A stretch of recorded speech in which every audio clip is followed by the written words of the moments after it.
Ekene m gị Igbo ndị mana ege m ntị n'ụbọchị nke taata, biko na unu ma na ọbụrụzi ihe ọfụ na VERYDARKMAN ji na nke dibịa jenalụ ọtụmọkpọ.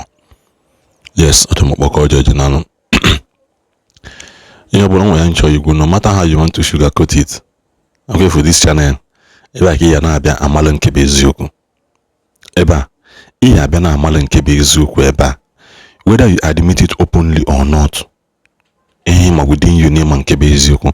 Bible say that and Nicodemus came to Jesus by night, and his first word was, Master, we know that you are a servant sent by God. You are a man sent by God in so many verses. Man, during the day they will never agree with Jesus. Ondo to Jesus or you brood of vipers. Ondo to because they don't agree. They are the ones in the believe Jesus. Despite being the scribes, despite being the chiefs, despite being the they refused to agree with him. Man, in the midnight, Nicodemus came. Say, her master, we know. Not that he knows. He say, we. I need an aima. So, you that you disagree, na channel, no, you must agree. Iman kebe zuku. Just that within you, you don't want to agree. Man, you know that in Nekweba, bezuku. Keri him choliku ham. Come go nkebe eziokwu.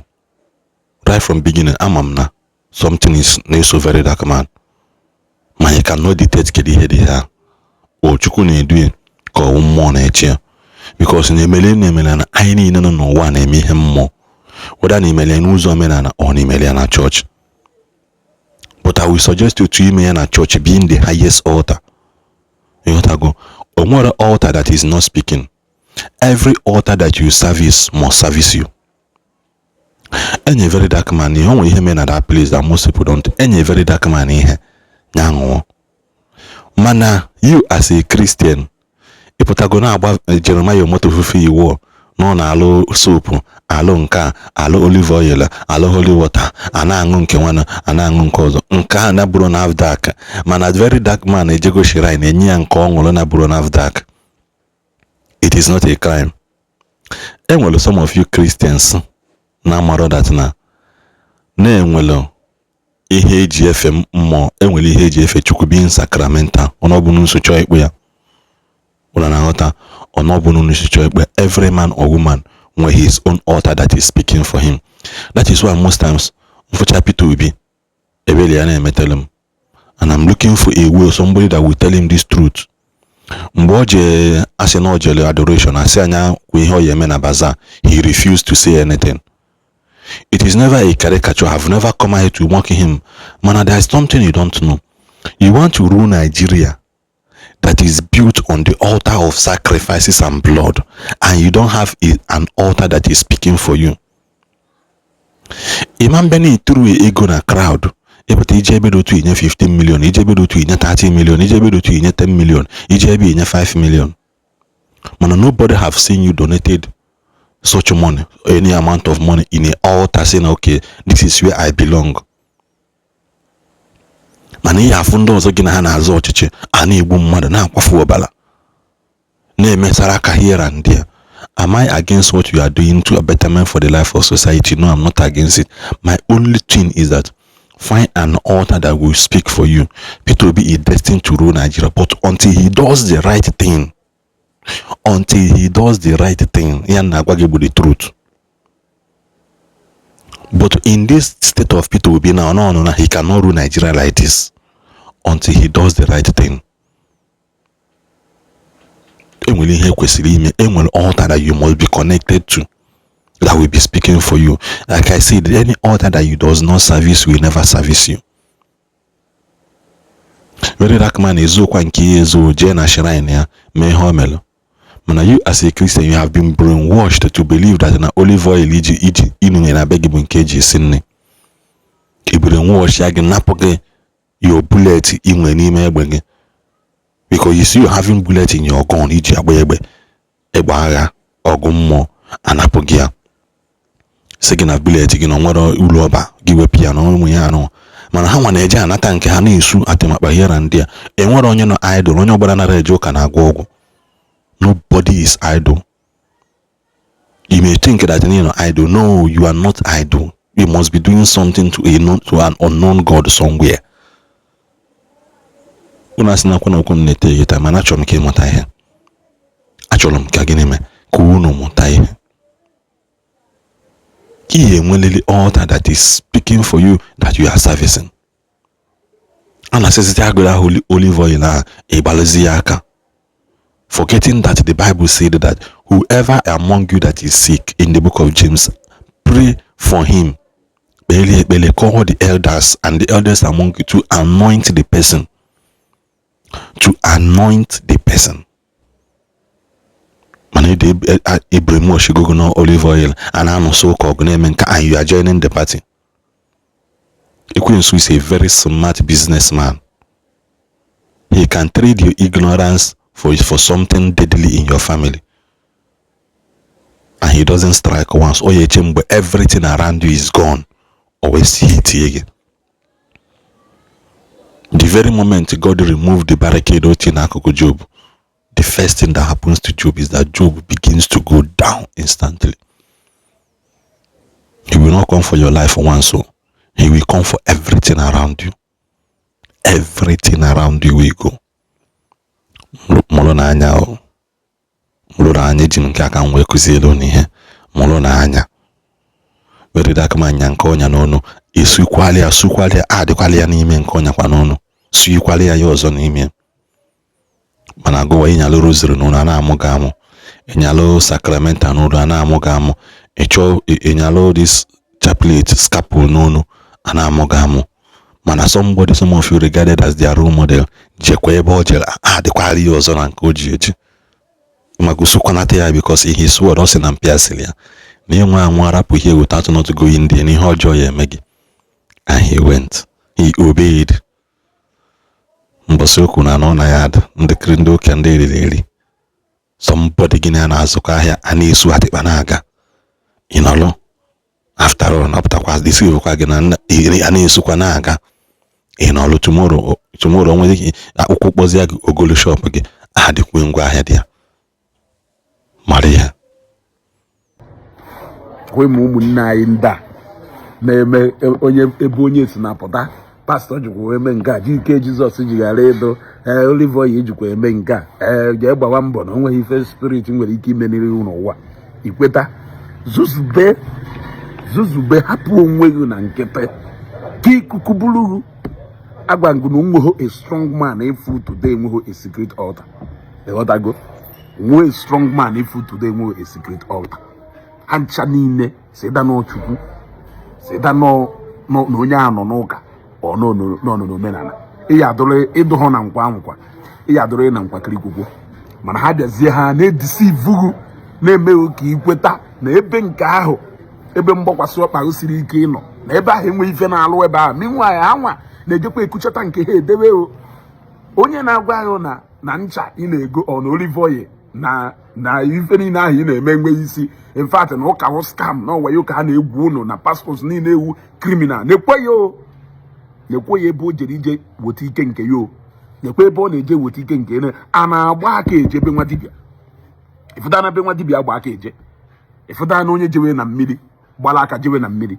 sida na igolo elu sida na igolo ebunu ọ na igokwara ife kpakọnyọkwa ife nwa dibịa ya eji wee lụrụ ọrụ so nyanwa na-emekwa ọchịkọnyọ ọchịrịjechi mmadụ because n'ebe ahụ ka o believe na o nwere ebe mgbakwasị ọkpa then ngụnwa na-ejekwa eme nke go ọ pụtazi ọ na-agwa pụtara ebe ahụ o nwere ife ihe agwache maka nwa dibịa ọ na-eje na nke o kweta na nwa dibịa ahụ emere ife ọ chọrọ mana ịchọ ka na-edisivu eji okwenye ije ebe nwa dibịa mana ngwa ahụ jee nene mmadụ niile jee nene videos m niile ana m adụ clean na nnekwu ife nnekwu a sị ngụ jee nene ndị niile a na-agba mgba against ụka ha ncha niile na-agwa ọgwụ maka chukwu ha ncha niile with exception of nobody na-agwa ọgwụ nwechara ọgwụ ha dọwa abịa nwe nwa dibịa bụ dia plug echi ọgbaghawe sukere ebe ahụ na-efe kpakakpaka ka gụnụ na evidm na ebe ọ na-eje akpata nke oluzie ebe ọ gbara aka jee ọ na-agba aka eje onye si unu onwe forget about ife ha na-aghọwuru unu na nwere na ife ahụ wayo ka kere ife ọ chọjewe ebe a kere ife o jere ije nata mmụọ ọ ya gbaniri onwe ya mbọ na onwe ya ụfọdụ asịghị na onwe freedom ime ife omelu ndị nke ọ na-eje ha yọrọ ndị niile a na-eje ụka nwebe na onye n'ime ha yọrọgụ sịgụ biko bịa advocate erio na pastọ ya na-egwu ewayo na pastọ ya na-eri ya ego onweda na onye bịa kpesa alụgụ ọkwọdị mmadụ kpesa alụgụ iwe je n'ụlọ onye ahụ ọgụ ọwa onye kpesa ha ọlụ gị na-anụ nnọọ ọgụ ị na-anụrụ onwe gị you are simply trying to show them that where you are is better than where they are.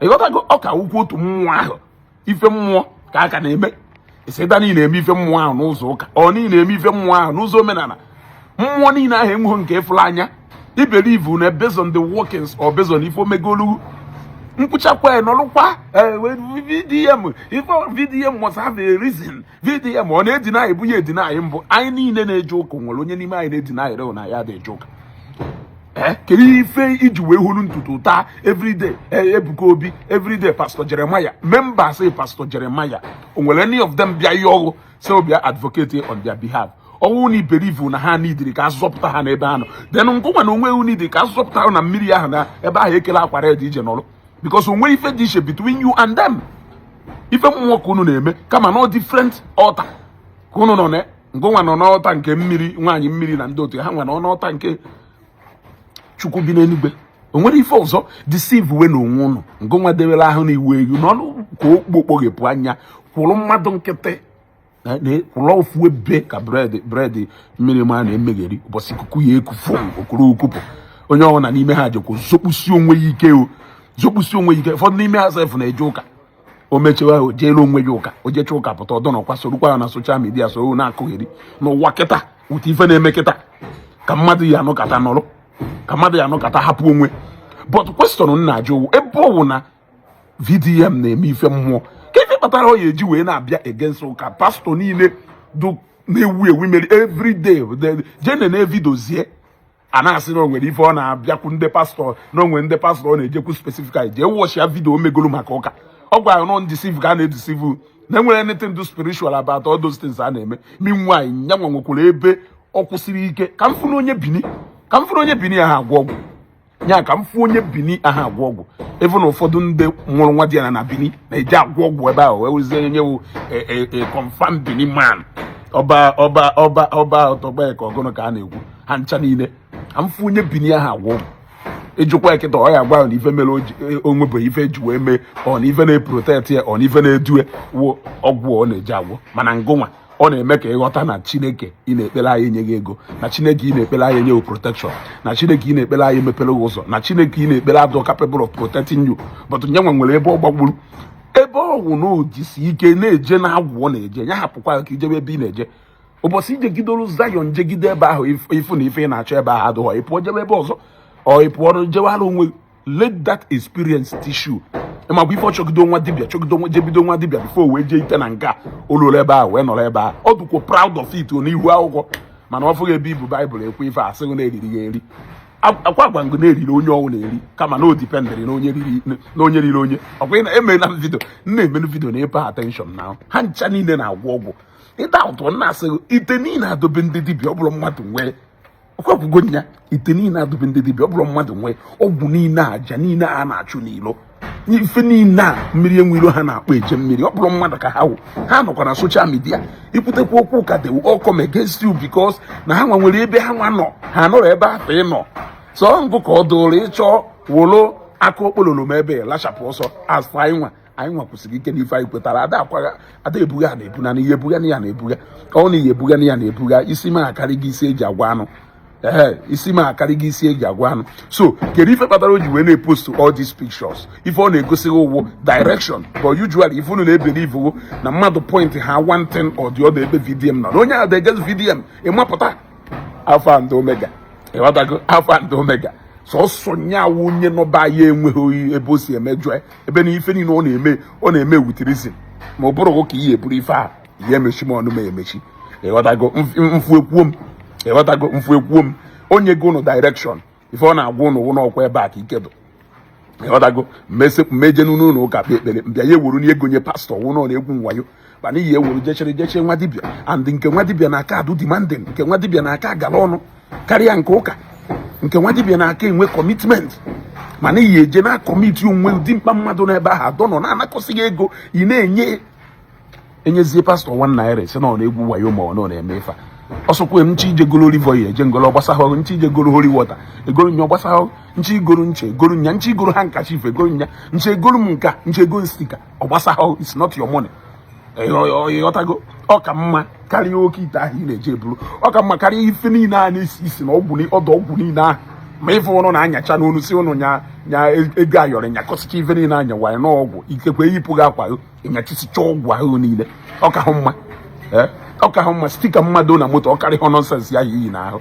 ụnụ a na-adụtụ kọmfọtebụl na ife ahụ unu na-eyi a na-ekwu ọdụ ka ya asị enyiwe onye ahụ wuru ka a gbara debi bụrụ ka asachakọba apụta asịghị na nwere ike dị na ha na-emekwa ife mmụọ ha ncha niile ma ndị a n'obodo oyibo nekwa mmiri enwere ojebe China mmiri nọtụ mmiri enwere sorry maazị dibịa ji kwuo China ọkwụ ụmụazị be anyị na-agbali ya tiketi nya bịa ka ife ọ na-abịa imerụ ha ọ bụrụ na everything do physical etu o si agba kedu ife ha ka na-achọ in spiritual things or spiritual matters ha ncha niile enwecha achọ plọg ndị na-eji agwụrụ ha ọgwụ ị nọrọ na-achagharị anya na-edisivu ha ncha niile anọchi obodo oyibo majority of them not all of them so ekwu ife ha na-ekwu nwere ndị na-eji agwụrụ ha ọgwụ iche ikpe iche ekweta na o si South Africa jebe China ha na-agwa ya bịa ụlọ okịta mekọrọ ha gwa n'otu ịghọtago ma ndị enye ya ego ọgwụ ya gwụrụ ha na ọnata ma ndị enye ego oke ite ngụnwa nọrọ na-aka ife na-akọ na ọ na-achagharị anya onye agụ wuru ka agbara ife mmanụ na in the world of today anọ inewe onwe gị ndo afọ ikuku pụọ and onye